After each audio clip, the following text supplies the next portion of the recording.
Assalamualaikum warahmatullahi wabarakatuh.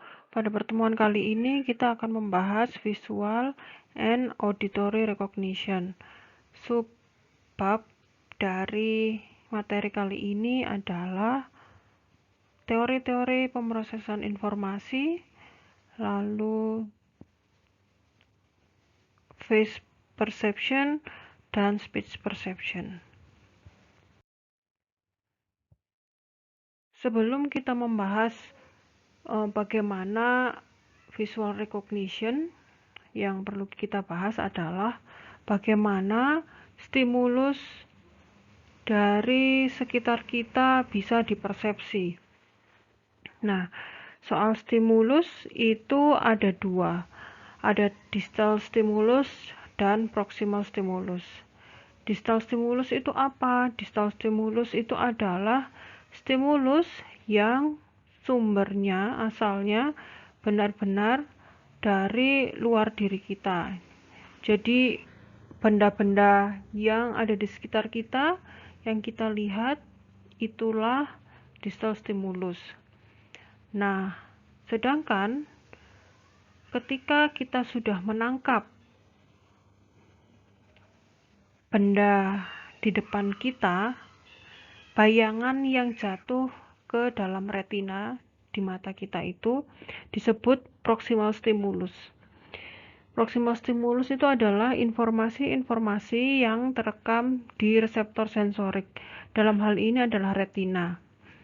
Nah, proximal stimulus ini bertugas untuk mengaktifkan reseptor sensorik ketika kita menerima distal stimulus. Jadi ketika ada benda di depan kita, retina langsung mengirimkan sinyal-sinyal ke syaraf-syaraf sensorik, lalu mengirimkan pesan-pesan itu ke otak. Dalam hal ini di occipital lobe sebagai lobus primary visual. Nah, jadi ketika kita melihat ke arah lain, kita masih bisa mengingat atau kita masih bisa membayangkan benda yang sebelumnya sudah kita lihat. Nah, selain dua jenis stimulus tadi, yang perlu kita pelajari adalah bagaimana stimulus-stimulus itu dikelompokkan. Nah, menurut aliran Gestalt, mereka menyatakan bahwa stimulus-stimulus yang ada di sekitar kita, yang ditangkap oleh panca indera, itu tidak akan bermakna jika tidak dikumpulkan di dalam sekelompok stimulus sehingga bisa bermakna. Nah, itulah kenapa Gestalt ini membuat hukum-hukum yang bisa menjelaskan bagaimana kita mempersepsi sebuah benda atau mempersepsi stimulus yang ada di depan kita. Nah, yang pertama ada prinsip figure ground segregation. Nah, figure ground segregation ini menyatakan bahwa sebuah stimulus itu bisa bermakna karena kita menggabungkan antara stimulus yang menjadi latar belakang, yaitu groundnya itu tadi ya, kemudian ada stimulus yang kita anggap sebagai figurnya, jadi stimulus yang utama. Kemudian yang kedua ada prinsip closure. Menurut prinsip ini, kita mempersepsikan elemen-elemen dari stimulus itu berada dalam satu kelompok jika mereka bisa saling melengkapi. Nah, contohnya pada gambar ini ya. Gambar ini kalian bisa melihat ada stimulus garis lengkung di sebelah kiri, kemudian ada garis setengah lengkung di sebelah kanan atas, dan garis lurus ditambah lengkung di sebelah kanan bawah. Nah, karena berada dalam satu lokal dan ketika stimulus garis-garis ini dihubungkan ternyata bisa saling melengkapi, maka stimulus-stimulus ini bisa kita interpretasikan menjadi sebuah huruf kapital, yaitu huruf G. Itu prinsip closure. Lalu prinsip berikutnya adalah prinsip proximity. Prinsip proximity itu ketika stimulus-stimulus yang berada berdekatan satu sama lain itu dianggap berada dalam satu kelompok. Nah, ketika dalam satu kelompok itu, maka dia bisa diinterpretasikan, kan? Contohnya pada huruf kelompok yang kedua ini, ada 15 kotak, tapi terbagi menjadi dua warna. Ada 11 kotak berwarna hitam dan 4 kotak berwarna abu-abu. Kotak-kotak yang berwarna hitam ini saling berdekatan. Karena saling berdekatan dan warnanya sama, maka kotak-kotak ini diinterpretasikan menjadi satu buah stimulus yang utuh. Kita bisa melihat bahwa stimulus kotak berwarna hitam ini membentuk huruf kapital lainnya, yaitu huruf E. Kemudian prinsip yang keempat yaitu continuity, kebersambungan. Di sini bisa kalian lihat, saudara-saudara lihat bahwa ada stimulus yang ada dua jenis stimulus. Ada stimulus garis lengkung, ada stimulus garis lurus. Menurut prinsip continuity ini, stimulus-stimulus yang memiliki karakteristik sama itu cenderung dilihat sebagai satu hal yang berkelanjutan. Nah, di sini kan stimulusnya ada dua. Saudara-saudara bisa melihat stimulus warna, yang warna hitam tebal ini, atau sebagai dilihat sebagai stimulus bentuk. Ada bentuk yang curve, berliku-liku ini, dan juga ada bentuk yang lurus. Nah, keduanya bisa diinterpretasikan menggunakan prinsip continuity. Jika saudara-saudara melihat dalam stimulus warna, maka stimulus yang berwarna hitam ini dianggap saling menyambung, sehingga bisa terlihat atau kita interpretasikan sebagai huruf kapital huruf S.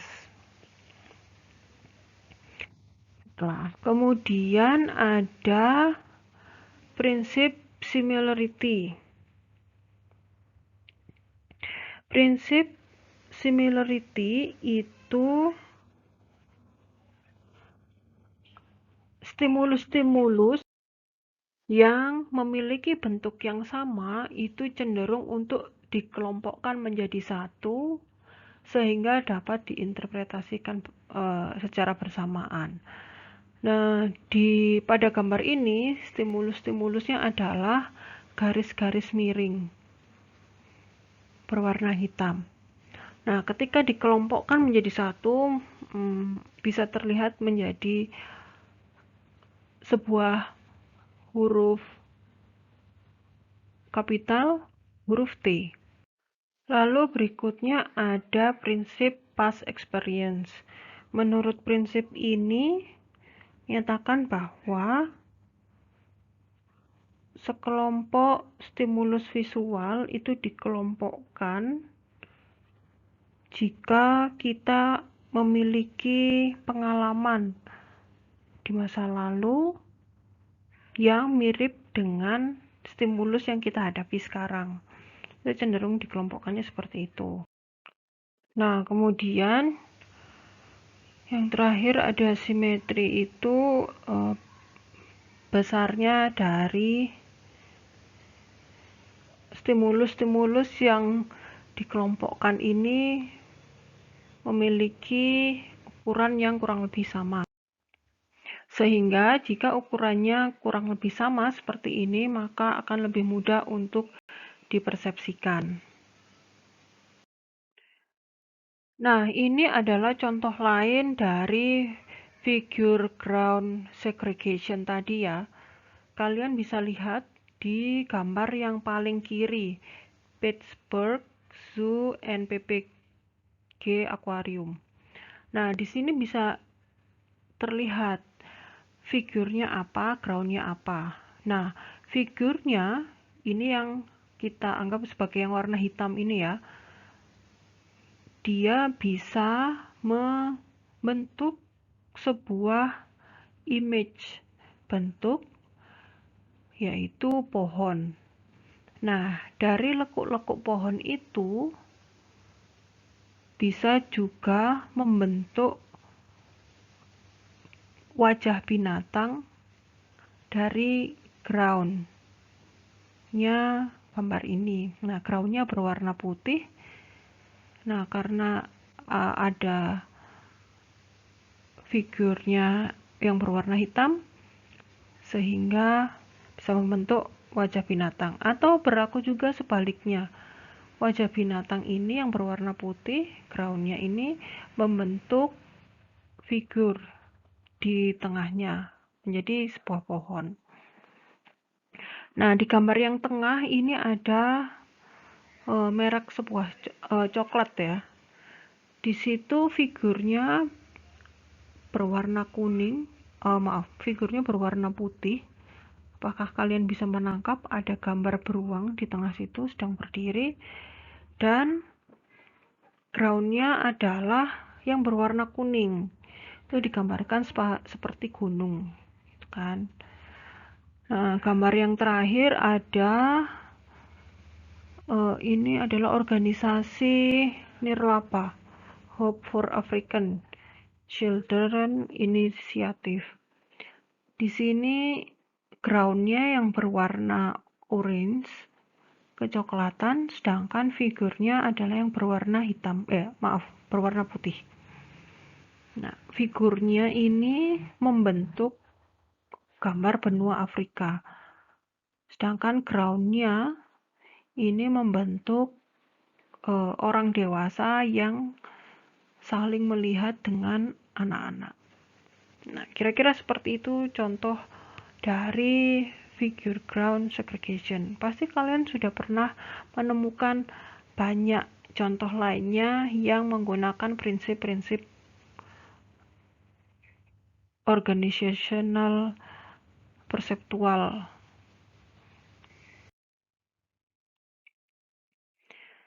Selanjutnya kita akan membahas tentang teori-teori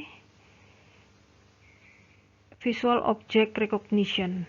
Jadi teori-teori berikut ini akan membahas bagaimana manusia atau kita ini bisa mengenali benda-benda di sekitar kita. Yang pertama ada template matching theory. Menurut teori ini, dalam otak kita itu sudah memiliki pola-pola pengenalan objek visual. Sehingga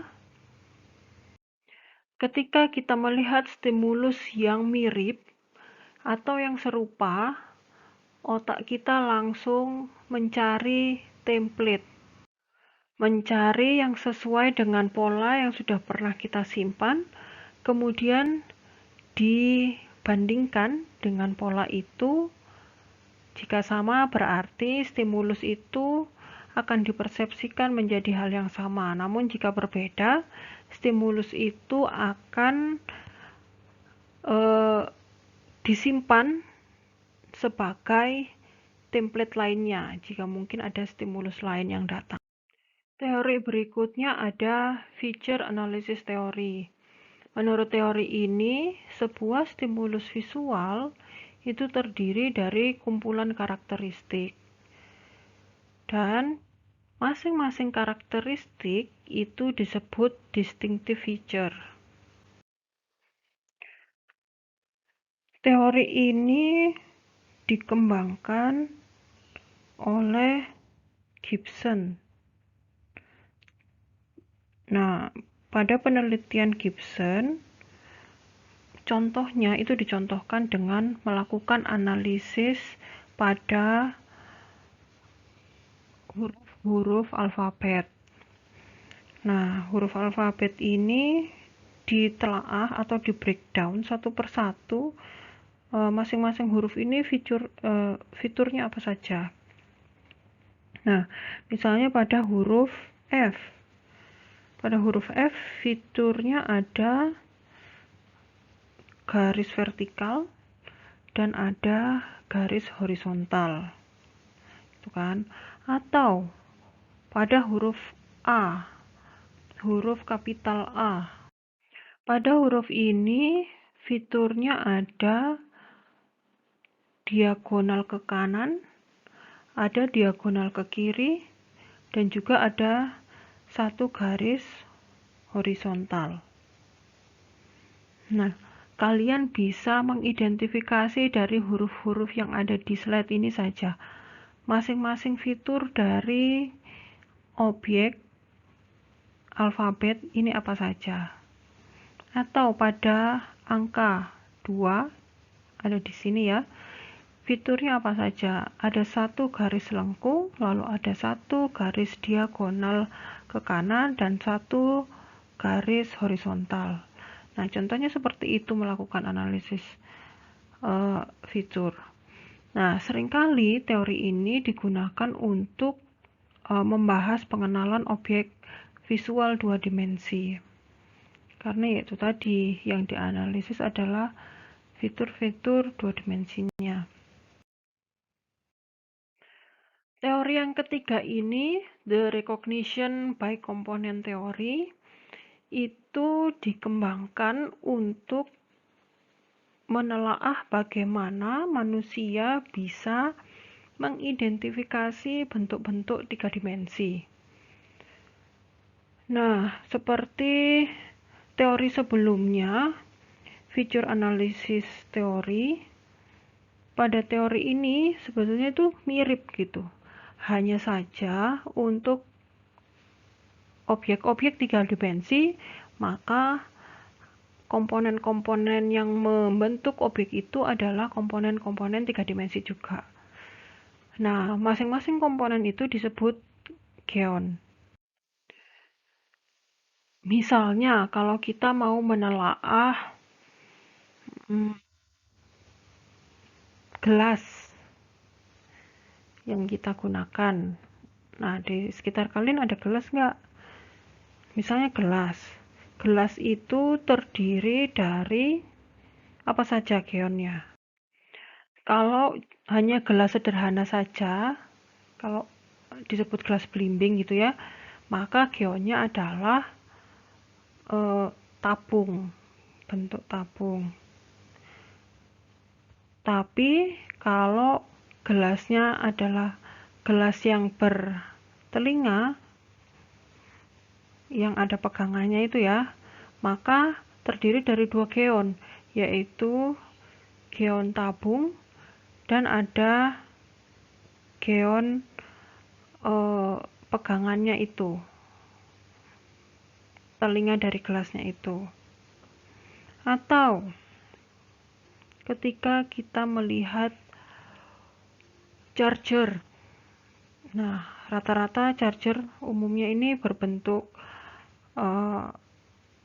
balok ya, maka geonnya apa saja dari charger ini? Kalau di breakdown itu bisa banyak sekali. Ada geon bentuknya tabung yang kotak itu, kepala chargernya. Kemudian ada geon tabung silinder panjang, yaitu kabelnya. Dan juga ada kotak yang lebih kecil, misalnya itu sebagai kepala USB-nya. Nah, jadi analisisnya itu di breakdown seperti itu. Berikutnya akan kita bahas tentang pemrosesan informasi secara top down atau bottom up. Bagaimana pemrosesan informasi ini bisa membantu individu untuk mengenali objek-objek visual. Yang pertama akan kita bahas adalah top down versus bottom up proses.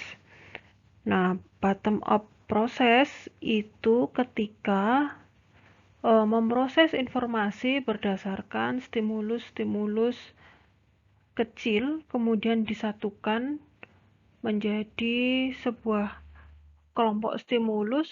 Dari kumpulan stimulus itu baru diolah, dianalisa, sehingga dapat sebuah gambaran yang utuh terhadap sensasi atau stimulus yang kita terima.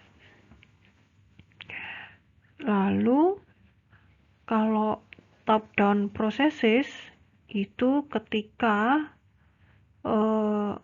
stimulus dianalisa berdasarkan konsep-konsep, harapan atau ingatan yang sudah dimiliki oleh individu sebelumnya. Jadi kalau saudara-saudara masih ingat, ada 3 teori tentang pemrosesan informasi yang sudah kita bahas sebelumnya. Bottom up itu merupakan hasil teori pemrosesan informasi yang dasarnya dari feature analysis dan recognition by component teori. Jadi kan kedua teori itu menekankan pada karakteristik kecil yang menyusun sebuah stimulus gitu kan. Sedangkan top down proses itu dapat dijelaskan menggunakan template matching teori. Jadi kita sudah punya template-nya dulu, baru menganalisis proses stimulusnya itu tadi. Nah, top down proses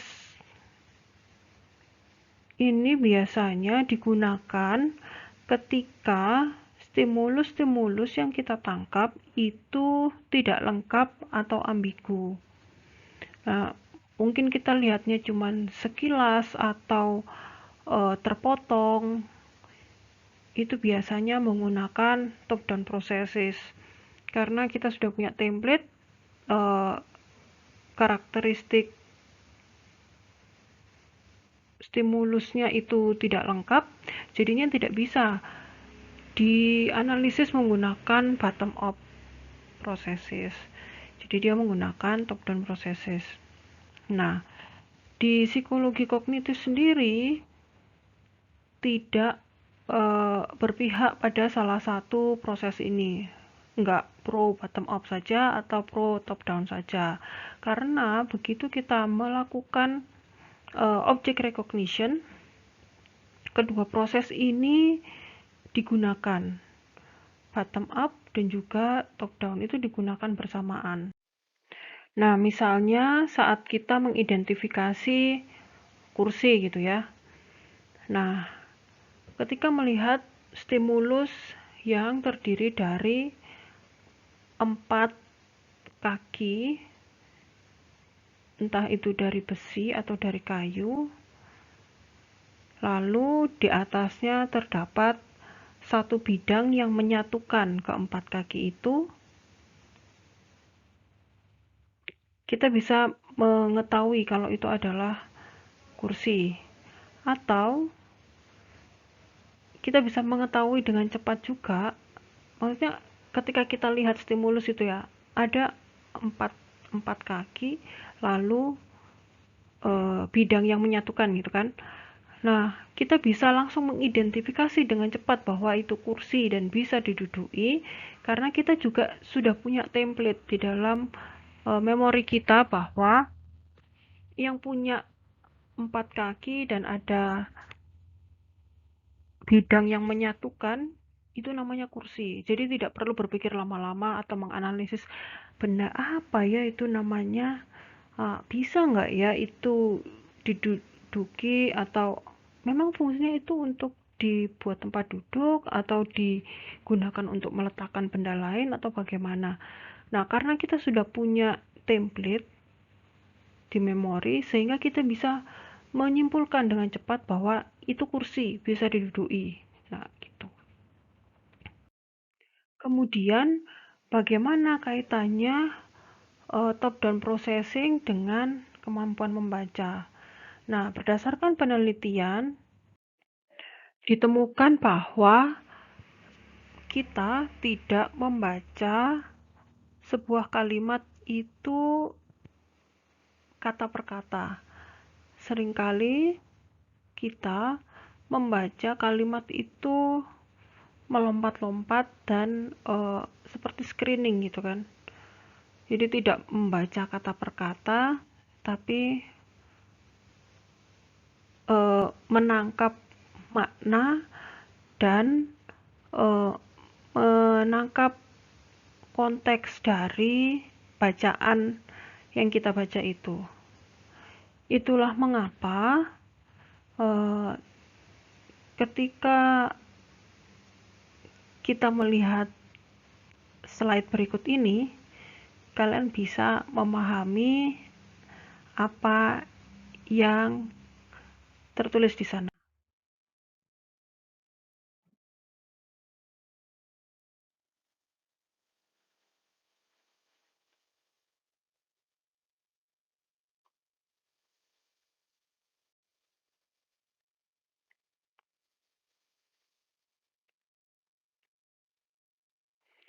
Nah, bisa kan saudara-saudara membaca ini semua meskipun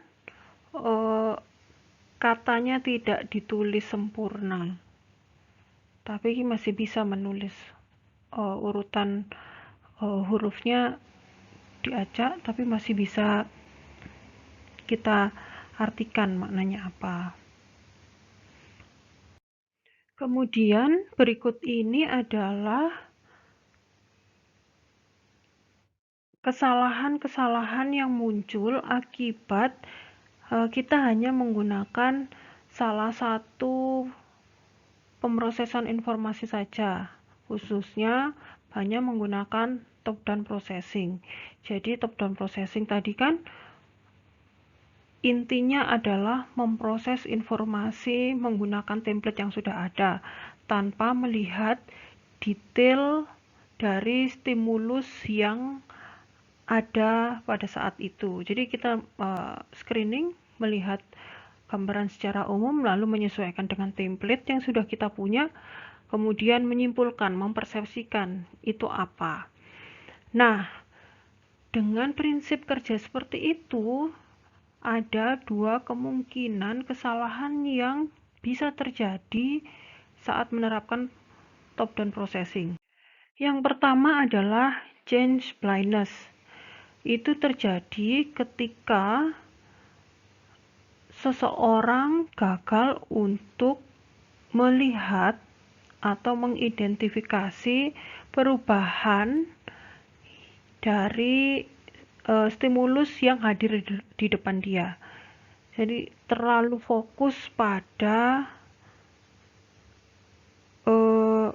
gambaran besarnya tanpa melihat spesifik detail-detailnya, sehingga ketika ada yang berubah, dia tidak menyadari karena dia cuma menangkap konteksnya saja dari apa yang dia lihat. Nah, kemudian yang kedua ada inattentional blindness. Nah, ini spesifik ketika seseorang gagal mengidentifikasi bahwa ada objek baru yang muncul di dalam kelompok stimulus yang sedang dia lihat. Nah, ini misalnya ketika kita terlalu konsentrasi, fokus terhadap stimulus di depan kita,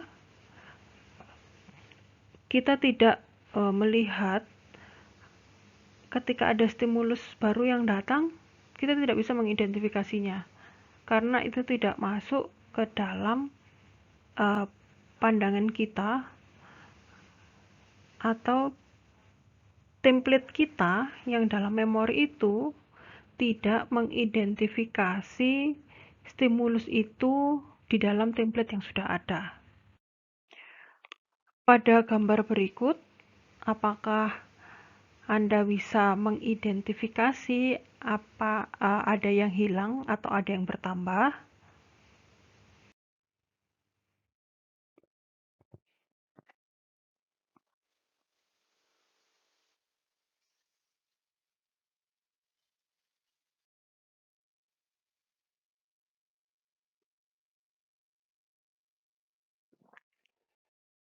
Bagaimana? Apakah Anda bisa mengidentifikasi apa saja yang hilang dan apa saja yang bertambah dari gambar ini?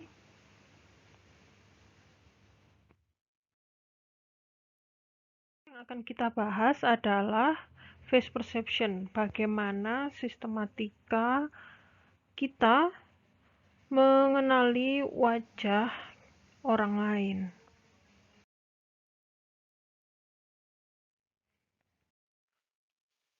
Terdapat beberapa penelitian yang berusaha untuk menjelaskan bagaimana manusia bisa mengenali wajah karena pattern recognition, object recognition itu ternyata berbeda dengan face recognition.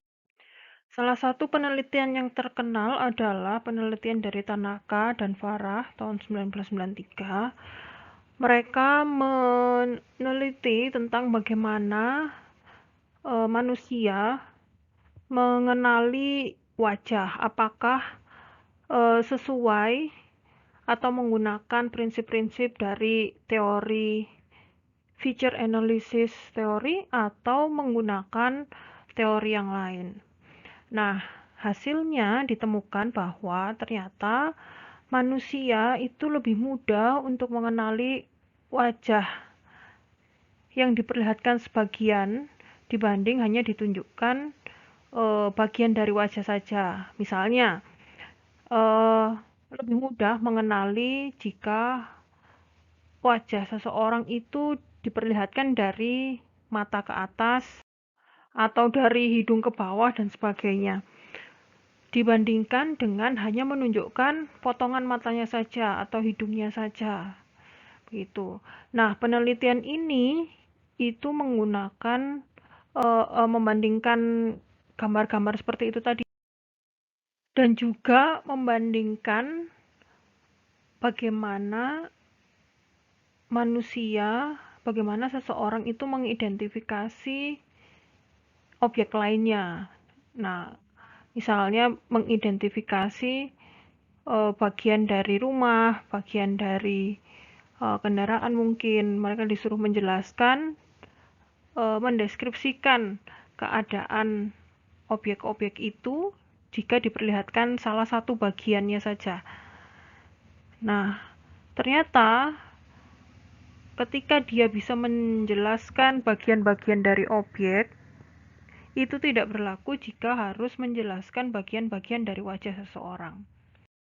Itulah mengapa pada face recognition ini pendekatan yang digunakan bukan menggunakan feature analysis atau feature identification, menggunakan holistic approach. Jadi bukan melihat bagian per bagian dari wajah, tapi mengidentifikasi pola keseluruhan dari wajah. Nah, itu kan sama seperti menggunakan prinsip-prinsip dari Gestalt, seperti yang awal tadi sudah saya jelaskan. Sehingga kesimpulannya, untuk mengidentifikasi wajah orang lain, itu prosesnya bersifat modular, yaitu bersifat cepat, otomatis lalu terangkum dengan padat gitu ya, dan sifatnya independen.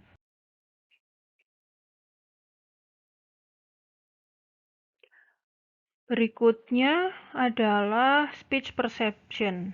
Bagaimana kita mengidentifikasi suara-suara dari orang lain dan memaknai suara tersebut. Speech perception itu merupakan proses dari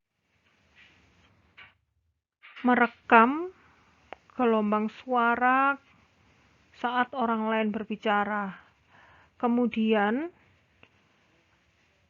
kita mengidentifikasikan apakah suara tersebut itu adalah sebuah kalimat atau ucapan yang perlu direspon atau itu hanyalah suara-suara yang tidak bermakna.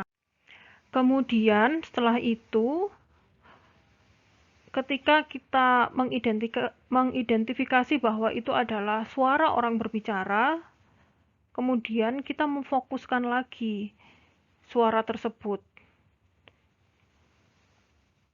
Kan terkadang ketika orang itu berbicara pada kita, ada berbagai macam suara lainnya yang juga muncul saat itu. Entah itu suara orang lain, suara kendaraan, suara mesin cuci di rumah mungkin, atau suara pesawat yang sedang lewat, dan sebagainya. Nah, saat itu kita fokus untuk mendengarkan suara yang kita pilih untuk kita dengarkan. Nah, dalam hal ini adalah suara orang yang kita anggap sedang berbicara dengan kita.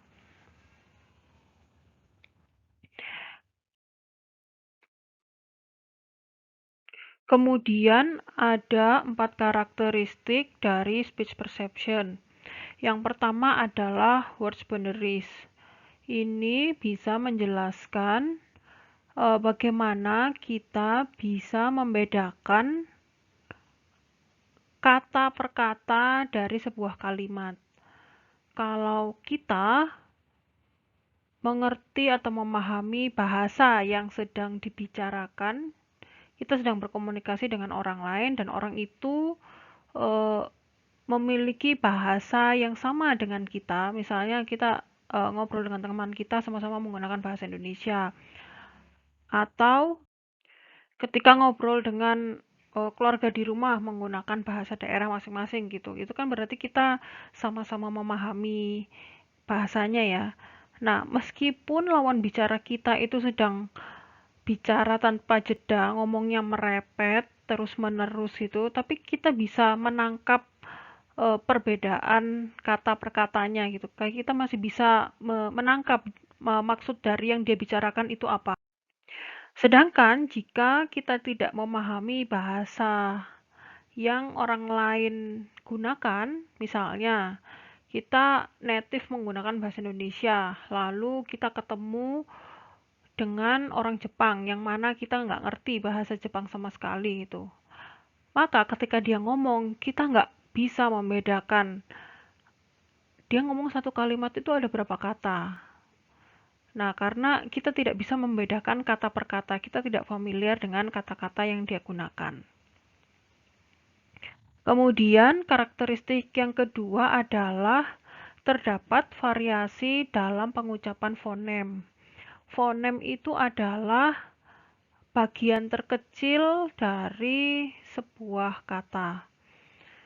Nah, kenapa terdapat variasi dalam pengucapan fonem ini dalam kalimat? Karena yang pertama ada perbedaan tone saat orang-orang berbicara.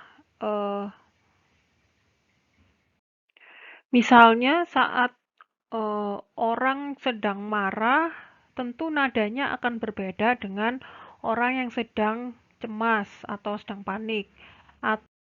Berbeda juga dengan nadanya orang-orang yang sedang malu gitu misalnya.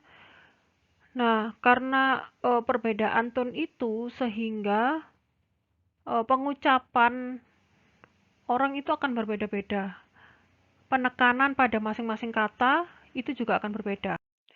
Lalu yang kedua, kenapa pengucapan fenom itu bisa berbeda-beda adalah faktor orang-orang seringkali ceroboh dalam mengucapkan kata-kata dalam kalimat saat dia berbicara. Misalnya, kata terus kadang-kadang diucapkan dengan sembrono menjadi terus, atau kata apa diucapkan cuman terdengar pa gitu aja, dan sebagainya. Banyak, kita pasti pernah melakukan ini. Lalu faktor yang ketiga adalah karena terjadinya koartikulasi. Jadi bentuk mulut kita itu kan yang menentukan bagaimana suara itu bisa muncul, gitu kan. Coba kalian praktekkan pengucapan huruf O dengan huruf O itu kan berbeda, atau huruf E, dan E itu bentuk mulut kita kan berbeda. Nah, koartikulasi itu ketika bentuk mulut kita itu masih sama dengan saat kita mengucapkan fonem sebelumnya atau fonem yang lain, padahal kita sudah mengucapkan fonem yang lain. Misalnya seperti ini. Coba kalian praktekkan kata terus. Nah, begitu hurufnya T, fonemnya T, bentuk mulutnya kan sedikit melebar gitu kan. Ketika mengucapkan rus, mulut kita sedikit mengerucut. Nah, tapi ketika bentuk mulut kita saat mengucapkan rus tetap berbentuk seperti kita mengucapkan te, coba apa yang terjadi? Ya, kita masih bisa memahami itu dia ngomong apa, tapi tidak sempurna kan kata yang diucapkan. Nah, contohnya seperti itu. Lalu, karakteristik yang ketiga yaitu konteks. Konteks ini bisa membantu kita untuk memahami sebuah kalimat ketika kita tidak menangkap keseluruhan kalimat yang orang lain bicarakan. Misalnya kita lagi mengerjakan sesuatu, kemudian diajak ngomong oleh saudara gitu di rumah ya. Nah, setengah kalimat saudara kita itu ngomong, kita masih fokus, tapi kita sudah tahu saudara itu ngomong dengan kita. Jadi kita nggak nangkep keseluruhan saudara kita itu nanya apa. Tapi ketika kita tahu konteks yang dia bicarakan, dia ini sedang membicarakan apa sih? Maka kita bisa memahami secara utuh pertanyaan yang diajukan, kemudian kita bisa merespon pertanyaan tersebut. Nah, proses ini terima kasih kepada pemrosesan informasi top-down processes, sehingga kita sudah memiliki pola yang ada dalam kognisi kita, sehingga kita bisa langsung merespon dengan cepat meskipun terjadi ketidaklengkapan dalam menerima informasi suara. Nah, proses ini, top down proses ini membantu kita untuk melakukan phonemic restoration. Nah, seperti yang saya contohkan tadi, kita bisa menyimpulkan secara keseluruhan apa yang dibicarakan orang lain ketika kita tahu konteksnya apa. Dan yang terakhir adalah visual cue as an aid to speech perception. Ini adalah ketika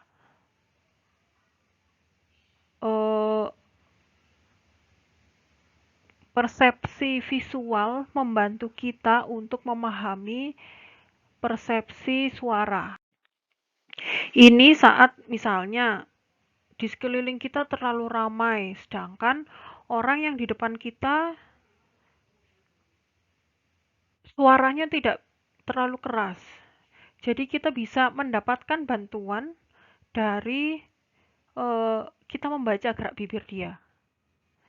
Jadi kita, oh ya, ya, kita tahu orang lawan bicara kita itu ngomong apa sebetulnya. Nah, masalahnya zaman sekarang jika menggunakan masker, bagaimana visual cue ini bisa membantu kita saat melakukan persepsi suara? Kita akan membahas teori-teori tentang speech perception. Yang pertama adalah the spatial mechanism approach. Menurut teori ini, manusia memiliki software tertentu di dalam otak sehingga dia lebih mudah untuk mengidentifikasi suara-suara yang bermakna. Dalam hal ini, kalimat-kalimat dari orang lain yang berbicara. Sedangkan teori lainnya, yaitu the general mechanism approaches, menyatakan bahwa tidak ada software tertentu di dalam otak manusia yang khusus untuk mengidentifikasi suara-suara bicara dari orang lain, kalimat-kalimat dari orang lain. Software untuk mengidentifikasi suara bermakna dan suara tidak bermakna itu tidak dibedakan. Jadi merupakan satu sistem saja untuk persepsi suara. Nah, penelitian modern, penelitian yang terbaru akhir-akhir ini lebih banyak mendukung teori the general mechanism approaches. Demikian penjelasan mengenai visual and auditory perception. Jika ada pertanyaan, silahkan ditanyakan. Terima kasih.